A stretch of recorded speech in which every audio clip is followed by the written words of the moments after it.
O nosso deus da mentira pode ter se tornado o deus das histórias. O Loki tá na sua versão mais poderosa depois desse episódio 5. E hoje eu vou comentar um pouquinho com vocês como é que pode se dar o futuro do nosso personagem, do nosso vilão, anti-herói, herói, tudo misturado, favorito no universo cinematográfico Marvel. E uma teoria que pode explodir um pouco a cabeça de vocês. Então vem comigo logo depois da vinheta.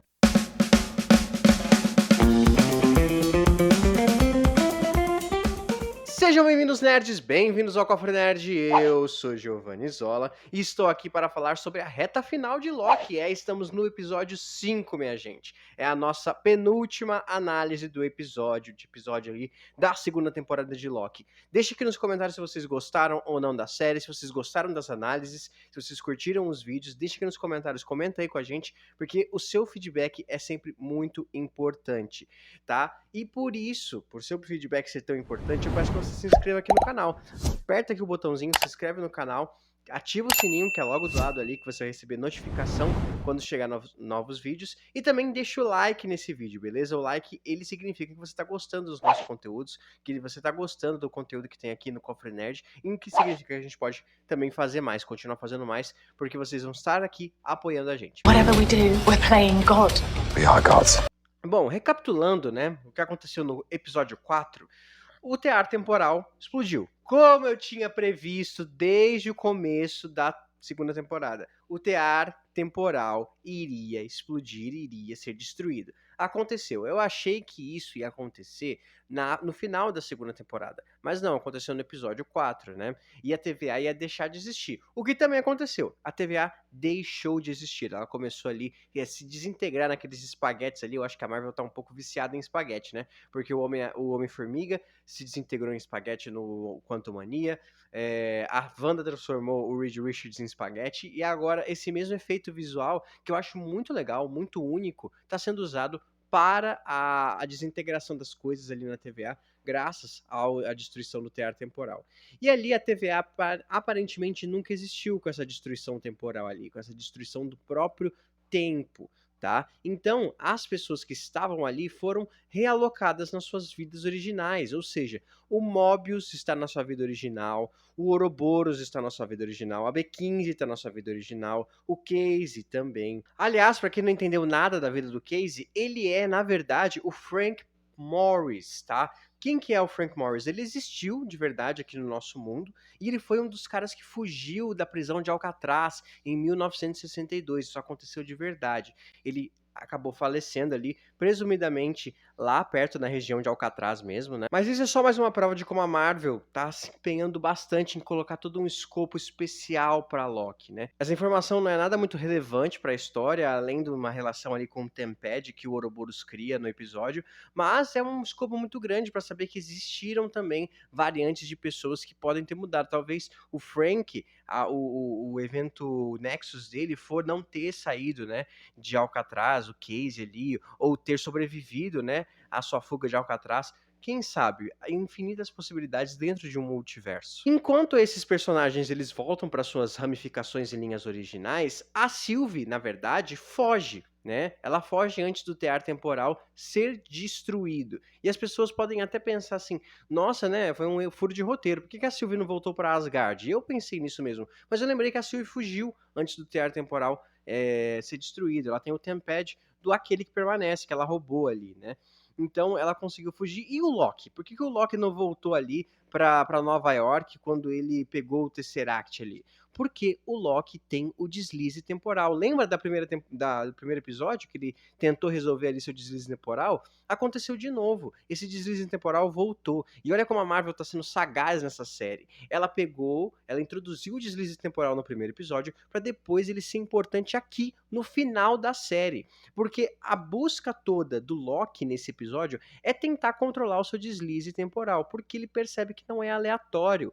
O próprio Ouroboros, né, a sua variante ali, antes de entrar na TVA, fala para ele, você tá sempre no lugar onde você quer estar, né, com as pessoas que você quer estar, então não é aleatório, ele é meio que compulsivo, só que o Loki precisa aprender a controlar isso, né? E o Loki vai percebendo que o seu domínio do deslize temporal inconscientemente vai melhorando através do episódio, né?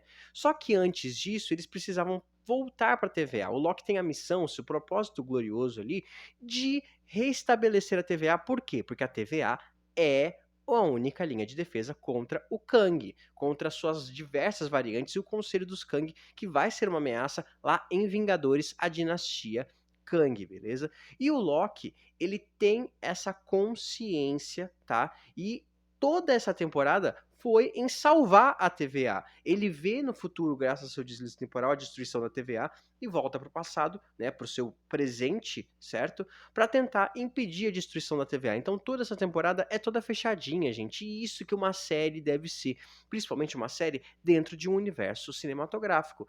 Você colocando várias conexões, deixando todas essas coisas em aberto, como foi Invasão Secreta, entendeu? Que você não fecha direito a invasão dos Skrulls, você deixa tudo jogado pro universo cinematográfico, entendeu? Ah, uma hora eles resolvem aí. Mas não, o Loki fez certinho, fez contido, fez uma coisa legal ali para você poder acompanhar e resolver na segunda temporada mesmo.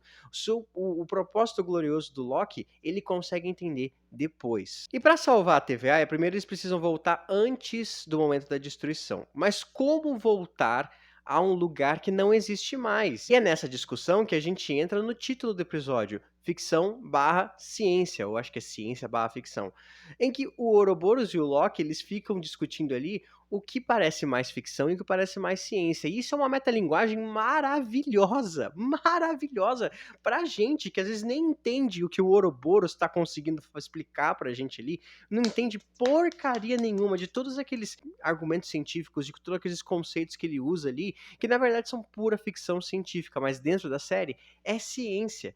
E o Ouroboros, ele tem essa malemolência ali de conversar com a gente através da metalinguagem, que eu acho maravilhoso, entendeu? Eu acho incrível. Falar em Ouroboros, ele tá. A versão dele é muito boa, a versão dele que não é da TVA, né? A sua vida original ali. Ele é um autor, e isso foi sendo construído desde o primeiro episódio. Por quê? Porque ele escreveu o manual da TVA. E você tem ali toda hora apresentando ele como autor, mas na verdade ele é um autor de ficção científica. Cara, isso é maravilhoso, mano. Isso é muito bom. É uma finesse pra você escrever um personagem, pra você ir construindo esse personagem ao longo dos episódios que só a Marvel tem. E que ela precisa voltar a ter em todas as suas outras produções, não só em Loki, tá? E outro personagem que é muito impactante ali a sua vida normal é o Mobius. A gente sempre se perguntando qual que é a conexão do Mobius com o jet ski, e ele, na verdade, ele é um vendedor de jet ski. Ele é apaixonado por aquilo, mas ele é apaixonado por outras coisas também, como por exemplo seus dois filhos. Ele é um pai solteiro, ele perdeu a mulher, né? E agora a gente entende muito mais e dá um peso muito maior no drama do Mobius, dele não ter ido visitar a sua vida, né, da sua linha temporal, a sua variante, né, o seu eu original, né, aquele Mobius que a gente conhece. Já pensou se ele fosse visitar e visse esses dois filhos? O mal, né, a angústia que não ia dar nele, entendeu? O peso de você ter abandonado seus filhos, de você ter perdido seus filhos, que na verdade os filhos dele foram podados, né? Quando ramificou ali e o Mobius, o que a gente conhece, se desviou do Dom, né? Porque o Dom é o seu eu original, o seu nome original, o Mobius apareceu ali. Aquela ramificação do Mobius foi erradicada. E os filhos do Mobius também pela própria TVA, cara. Meu, isso é de um peso dramático. E às vezes até o Mobius deu uma espiada ali, ou deu uma pesquisada ali, só que não teve coragem de ir lá, porque isso arrasaria ainda mais o seu coração. Olha que peso dramático pra esse personagem. Meu, isso é Marvel. Isso é Marvel. Obrigado, Marvel. Obrigado, Loki. Cara, os roteiristas e os diretores de Loki precisam ser ovacionados aqui. E eles precisam ser trazidos para mais coisas. Aliás, dois roteiristas de Loki vão estar em Demolidor Nascido de Novo, né? Daredevil Born Again. E isso já me deixa muito ansioso pra série, tá? Mesmo com todas as polêmicas que tem aí. Enfim, aí o Loki, ele tem que reunir essa galera aí, todo mundo, pra ter uma aura temporal coletiva de todos que estavam presentes quando o tear temporal foi destruído, porque ali ele funcionaria como um beacon, né, como um farol pro Tempad que o Ouroboros construiu. Mas faltava alguém. Eles pegaram a B-15, o Mobius, o Casey, o Ouroboros, mas faltava a Sylvie, né, a própria Sylvie. E ali a gente vê, né, que a Sylvie tá vivendo ainda na sua vida ali de vendedora de McDonald's, né? E ela também frequenta ali uma loja de discos muito boa, muito legal, que vai render uma das cenas mais incríveis ali do episódio. E você tem o Loki conversando com a Sylvie. E aí você percebe o Loki conversando com ele mesmo, aliás, quão profunda é a relação do Loki com ele mesmo e com tudo aquilo que ele às vezes mente pra ele. Ele é o deus da mentira não só para os outros, mas ali ele está sendo o deus da mentira pra ele mesmo, não só para com a Sylvie, mas no seu interior. Porque o Loki ele vive falando, não, preciso reconstruir a TVA porque ela é importante, porque ela precisa ser a linha de defesa, mas a Sylvie sabe que não é só isso, e ela vai a fundo, e o Loki revela o que ele sempre mostrou pra gente desde Thor 1. Ele não quer estar sozinho, ele não quer viver sozinho, ele quer ter alguém pra estar com ele. Né? Ele se sentia sozinho na sua infância, à sombra do Thor, rejeitado pelo Odin, rejeitado pelo gigante de gelo, mas acolhido pela sua mãe. Né? E ali, quando ele perde a mãe dele, ele também perde muito mais do que só a mãe, ele perde tudo uma pessoa que ficaria do lado dele. Aí tem o Thor, e ele acaba se separando do Thor também. Né? E agora ele encontrou essas pessoas, ele encontrou esses amigos, que também estão à beira de deixá-lo, né? E a Sylvie fala, meu, você precisa deixar eles viverem. Você precisa deixar eles viverem. É a vida deles, a escolha deles, entendeu? Você não pode fazer essa escolha para todo mundo só porque você não quer estar sozinho na TVA, né? E o Loki, ele percebe isso. Ele percebe isso e ele vai, ele desiste. Porém, existe um problema que a Sylvie não contava. A linha, todas as linhas do tempo ramificadas e até a própria linha do tempo sagrada estão se desfazendo, né? O tempo está se desfazendo ao redor deles, inclusive aquela cena maravilhosa da Sylvie escutando música e gente, tudo vai se desfazendo em macarrão temporal ali, né? Numa cena muito puxada pro Guerra Infinita, né? Inclusive a música, eu não me lembro direito o nome da música, mas a música fala sobre essas pessoas, né? Esses caras, esses rejeitados, esses outsiders ali, que não tem realmente seu lugar no mundo, né? Então, cara, isso é de uma finesse. A Marvel faz de uma finesse, de uma linha ali para você poder contar uma história, numa cena muito simples, mas muito carregada, né? Muito carregada de cultura pop, muito carregada de referências, muito carregada de contexto, né? Isso é maravilhoso. Tô tecendo elogios para esse episódio porque ele é incrível. E ali a gente tem também a reunião no final. E a gente acha, pô, vai dar tudo certo, o Loki e a Sylvie vão conseguir, né, voltar ali, tá todo mundo junto, dá pra fazer dá pra voltar, né, pra usar o Tempad pra voltar pra antes da destruição do tear temporal, mas não, porque o Tempad ele meio que some ali, e tudo começa a se desfazer. O Loki vê todos os seus amigos sendo dizimados, sendo dilacerados ali pelo tempo, e ele tem finalmente acesso ao seu deslize temporal. Ele consegue controlar. E ele descobre que agora ele pode ir para qualquer lugar, a qualquer momento, tá? Do multiverso. O Loki virou uma espécie de TARDIS ali, para quem gosta de Doctor Who. Ele virou uma espécie, fala nisso, Doctor Who, tá? Assim, serve de inspiração para muitos lugares, cara. Muitos lugares ali naquela série. A tecnologia, os gadgets, tudo muito Doctor Who, eu sinto isso, é por isso que eu acho que eu gosto tanto de Loki, assim. E você vê ali que o Loki, ele percebe que não é uma questão de onde ou quando, é uma questão de quem ele quer achar, quem ele quer procurar. Então agora ele tem controle do seu deslize temporal. E ele pode ter virado a versão mais poderosa do herói.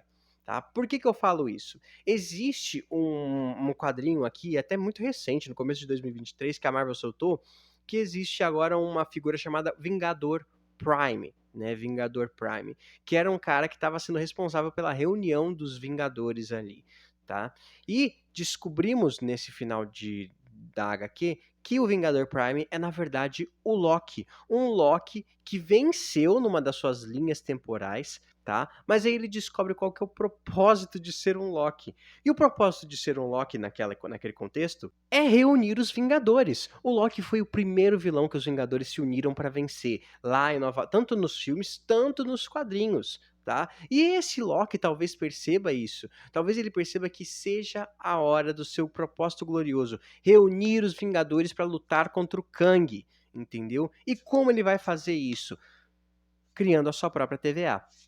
No final, tá? No final dessa série, dessa temporada, eu acredito que o Loki virará o Aquele que Permanece. Não que aquele que permanece do Jonathan Majors lá da primeira temporada não tenha existido, pelo contrário, ele vai se tornar uma nova versão do Aquele que Permanece. Entendeu? Uma nova versão do chefão da TVA ali, que pode até ficar na Cidadela do Tempo, mas que vai usar a TVA para recrutar os Vingadores para lutar contra o Kang na dinastia Kang, entendeu? E o Loki, tendo aquela impressão de que ele ficaria sozinho sem os seus amigos, talvez seus amigos podem voltar para suas vidas, entendeu? Que ele não precise mais, pode colocar o Mobius de volta na vida dele, o Ouroboros de volta na vida dele, a Sylvie, sei lá, vai viver sua nova vida, entendeu? Mas o Loki seria aquele que permanece, aquele que fica na TVA para poder cuidar da linha do tempo, e esse seria o seu propósito glorioso, que é sempre o que o Loki procurou. Ele estava sempre em busca do seu grande propósito, mas nunca encontrou. Ele achava que era governar Asgard, não aconteceu. Ele achava que era governar a Terra, não aconteceu. Ele achava que era matar o Thanos para poder salvar a Terra, não aconteceu. Achava que era matar aquele que permanece, né, os Guardiões do Tempo, mas não aconteceu. E também, por falar naquele que permanece, né, tudo está caminhando para o que ele planejou. Tudo que ele tá caminhando para o que ele planejou. Lembra da proposta dele para a Sylvie e para o Loki? Ou vocês me matam e deixam uma infinita quantidade de pessoas ali, de variantes minhas, correrem soltas, ou vocês assumem o meu lugar. Tá? E continuam o meu trabalho de manter a linha do tempo sagrada. E é o que o Loki tá fazendo.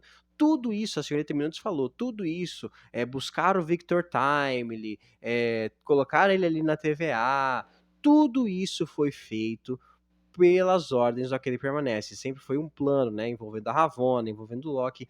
E se tudo isso seja pro Loki se tornar aquele que permanece? Tudo isso seja uma manobra do Aquele que Permanece do Jonathan Majors, do Kang da primeira temporada, para vencer suas variantes lá na frente no Conselho dos Kang, lá em Dinastia Kang. Isso faz muito sentido, faz muito sentido, eu vejo muito esse planejamento. E ali, eles meio que nunca teriam saído de um looping, de um tempo, de um plano grandioso do Aquele que Permanece, entendeu? Cara, isso me deixa, às vezes, até sem dormir à noite de pensar nisso, né? E o Loki estaria ali traçando mais uma vez o caminho do Kang, né? Mas dessa vez para derrotar as variantes. Porque lembrando, aquele que permanece odiava suas variantes. Ele teve conhecimento de que a guerra multiversal precisava acabar, né? E ele se tornou aquele que permanece. Mas o Loki agora né, colocará esse propósito glorioso. E Giovanni, como é que ele vai fazer isso agora com esse deslize temporal? Ele pode ir para a terra do Deadpool, pode ir para a terra do Wolverine, a terra do Tobey Maguire, entendeu? Pode ir para a terra onde tem uma Viúva Negra viva, um Tony Stark do Robert Downey Jr. vivo também. Ele pode recrutar todos esses personagens, entendeu? Ele pode ser um Nick Fury multiversal. Essa é a minha teoria para Loki. Ele pode ser um Nick Fury multiversal. Deixa aqui nos comentários se vocês estão animados, né? O Loki agora é o deus das histórias, né? Como também é conhecido nos quadrinhos depois que ele consegue esses poderes ali, né? E agora ele pode estar ali para reescrever a história, tá? Então vamos ver como é que o Loki vai sair nesse sexto episódio. Lembrando, quinta-feira também estreia, junto com o sexto episódio, final de Loki, as Marvels, e parece que a cena pós-crédito de As Marvels terá conexão com o final de Loki, como eu expliquei aqui nesse vídeo que eu vou deixar nos cards, beleza? Muito obrigado por ter assistido até aqui. Deixem nos comentários o que vocês acharam das minhas teorias e até a próxima, nerds. Fui!